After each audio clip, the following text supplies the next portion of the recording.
ओम शांति।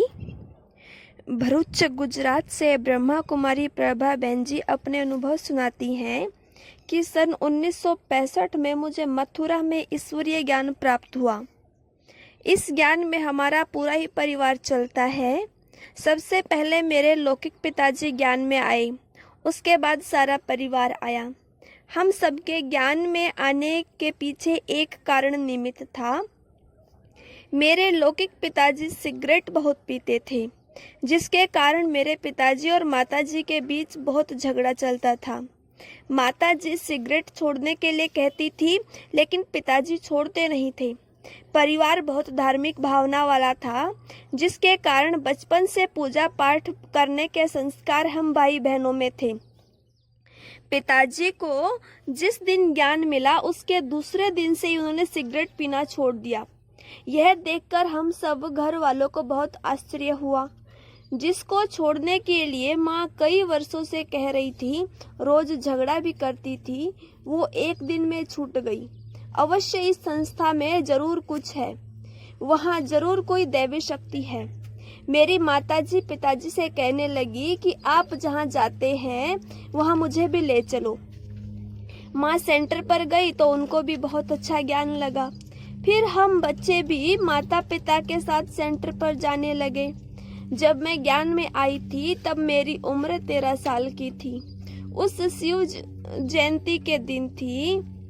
मुझे सिनेमा देखने की बहुत इच्छा होती थी, क्योंकि स्कूल में सहेलियां कहती थी कि आज हम फलाना सिनेमा देखने गई थी जो बहुत अच्छा है। मैं पिताजी से कहती थी तो वो कहते थे, ठीक है मैं ले जाऊंगा, लेकिन तुम्हारी माँ भी चलनी चाहिए। माताजी बहुत धार्मिक भावना वाली होने के कारण न खुद सिनेमा देखने जाती थी, न हम बच्चों को जाने देती थी। शिव जयंती के दिन पिताजी हमारे पास आए और कहने लगे, चलो आज मैं तुम सबको सिनेमा दिखाने ले चलूंगा। हम बहुत खुश हुए, क्योंकि कई सालों से हम कहते थे, लेकिन पिताजी नहीं ले जाते थे। आज उन्होंने ही कहा तो बहुत खुशी हुई। उस दिन मेरा शिवरात्रि का व्रत भी था। पिताजी एक बड़े हॉल में ले गए, जहाँ स्टेज पर श्वेत वस्त्रों वाली 2 बहनें बैठी थीं। जैसे ही मैं उस हॉल में गई और उन बहनों को देखा तो मुझे इतना आकर्षण हुआ कि मैंने ये निश्चय कर लिया कि इन जैसा ही बनना है, मुझे इन जैसा ही जीवन बनाना है। उन्होंने शिव जयंती के बारे में भाषण किया और प्रोजेक्टर शो, जिसको मेरे पिताजी ने सिनेमा कहा था, वह भी दिखाया गया। उसी दिन से मुझे निश्चय हो गया कि ये परमात्मा का दिया हुआ ज्ञान है। परमात्मा इस धरती पर आया हुआ है। उसके बाद हम सब रोज क्लास में जाने लगे। मुझे बचपन से ही सफ़ेद वस्त्र बहुत प्रिय थे। मेरी स्कूल की यूनिफॉर्म भी सफ़ेद ही थी। हम सब रोज क्लास में जाते थे। 2 महीने के बाद बाबा से मैं मधुबन आने का निमंत्रण मिला तो हम सब मधुबन गए। बाबा को देखते ही बाबा से स्नेह की वर्षा मेरे ऊपर होने लगी। ऐसा लगा कि स्नेह के सागर ने ही मुझे अपने में समा लिया। बाबा का रूप इतना आकर्षक था कि मैं अपने आप को भूल गई।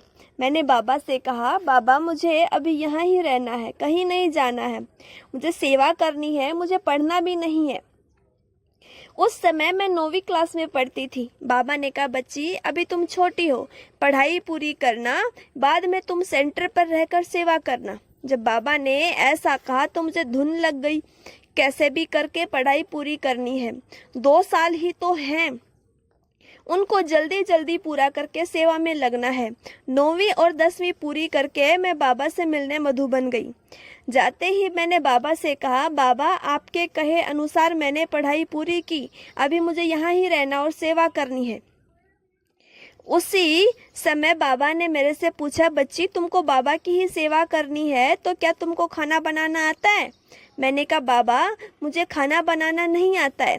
बाबा ने कहा, बच्ची अगर तुमको खाना बनाना नहीं आता और सेंटर पर रहोगी तो क्या भोग बनाओगी, और क्या बाबा को और क्या जिज्ञासुओं को खिलाओगी? मैंने कहा, ठीक है बाबा, मैं खाना बनाना सीख लूँगी। फिर बाबा ने कहा, बच्ची आज से तुम बाबा के रथ के लिए खाना बनाना। वही लच्छू दादी थी। उनको बुलाकर कहा, बच्ची, आज से ये बच्ची बाबा के लिए खाना बनाएगी, तुम उसको खाना बनाना सिखाना। उसी दिन से मैंने बाबा के लिए खाना बनाना शुरू किया। 3 मास तक मैं मधुबन में रहकर बाबा का खाना बनाती रही। बाबा का भोजन बहुत साधारण था। बाबा सादी रोटी, मूंग दाल खाते थे। बाबा ज्यादातर उबली हुई सब्जियां और उबला हुआ करेला खाते थे। सिंगी को भी बाबा बहुत प्यार से खाते थे। बाबा का भोजन बनाते बनाते ही मैं भोजन बनाना सीखी। मुझे लौकिक घर में खाना बनाना नहीं आता था। एक दिन जब मैं भंडारे में खाना बना रही थी तो बाबा वहां आए। भंडारे का दरवाजा छोटा था, बाबा की लंबाई बहुत थी। तो बाबा ने दरवाजे से अंदर झुककर मुझसे पूछा, बच्ची, किसका खाना बना रही हो? मैंने कहा, बाबा, आपका। फिर बाबा ने कहा, नहीं बच्ची, तुम शिव बाबा के रथ के लिए खाना बना रही हो। इस प्रकार बाबा हर बात में शिक्षा देते थे और शिव बाबा की तरफ हमारी बुद्धि को ले जाते थे। बाबा भोजन को बहुत प्यार से स्वीकार करते थे। खाते खाते बाबा कहते थे, बच्ची, तुमने बहुत अच्छा खाना बनाया, खाना बहुत अच्छा है। ऐसे महिमा करते करते बाबा ने मुझे खाना बनाना सिखाया। समझो, बाबा ने मुझे यह खाना बनाने का वरदान ही दिया। जब बाबा खाना खाते थे और मैं बाबा को परोसने जाती थी तो बाबा मुझे भी रोज एक गिट्टी जरूर खिलाते थे। 3 महीने के बाद मैं बाबा से छुट्टी लेकर मथुरा सेवा केंद्र पर गई। एक विशेष बात मुझे याद आती है। मुझे लौकिक माँ बाप से बहुत मोह था। इतना मोह था कि उनको छोड़कर एक दिन भी नहीं रह सकती थी। जब मैं संसार की बातें सुनती थी कि एक दिन लड़की को माँ बाप को छोड़कर ससुराल जाना पड़ता है तो मुझे बहुत दुख होता था। सोचती थी कि क्या लड़की को शादी करना, ससुराल जाना जरूरी है। मैं माँ से कहती थी कि मैं आप लोगों को छोड़कर कहीं नहीं जाऊंगी। संसार का यह क्या नियम है जो लड़कियां माँ बाप को छोड़कर दूसरे को माँ बाप बनाएं और लड़के अपने माँ बाप के पास रहें। मैं तो कभी भी आपको छोड़कर नहीं जाऊंगी। माँ बाप पर मेरा इतना मोह था कि उनको छोड़कर मैं रह नहीं सकती थी। ड्रामा इतना विचित्र है कि जब मैं पहली बार बाबा से मिली तो उसी क्षण मेरा लौकिक माँ बाप से मोह नष्ट हो गया। बाबा ने अपनी दृष्टि से इतना स्नेह और शक्ति दी कि मेरा सब कुछ बाबा ही हो गया। लौकिक मोह ममता सब समाप्त हो गई। बाबा से मिलने से पहले मैं बहनों से कहती थी कि मैं ईश्वरीय सेवा करूंगी, लेकिन सेंटर पर रहकर नहीं, अपने माँ बाप के साथ घर में रहकर। जब बाबा से मिली तो मुझे मन में ये पक्का हो गया कि अब मुझे बाबा से अलग नहीं होना है, बाबा को छोड़कर कहीं नहीं जाना है। तुरंत मैंने बाबा से कहा कि बाबा, अब मैं वापस घर नहीं जाऊंगी, मैं यहीं आपके पास रहूंगी। इस तरह बाबा ने मुझे पहली नज़र में ही माँ बाप का संपूर्ण स्नेह और संबंध दिया, जो लौकिक संबंध का मोह टूट गया। साकार बाबा से मैं कुल 3 बार मिली हूँ। पढ़ाई पूरी होने से पहले 2 बार और पूरी होने के बाद 1 बार, जो अंतिम मिलन था। तीसरी बार जब मिली थी तो सन 1968 का सितंबर महीना था। उस समय बाबा की अवस्था बहुत उच्च थी। मैंने देखा कि उन दिनों बाबा का रूप बहुत स्नेहमय और ज्योतिर्मय था। चेहरे पर प्यार झलकता था। बाबा बहुत उपराम दिखाई पड़ते थे। फरिश्ते का रूप दिखाई पड़ता था। बहुत कम बोलते थे। सितंबर 1968 से 26 दिसंबर तक मैं मधुबन रही। उस समय मैं बाबा को छोड़कर कहीं जाने के लिए तैयार नहीं थी। ब्रजमोहन भाई जी और उनकी लौकिक माँ, जिनको चाची कहते थे, वे मुझे जबरदस्ती ले गए, क्योंकि उस समय सेंटर पर मेरी जरूरत थी।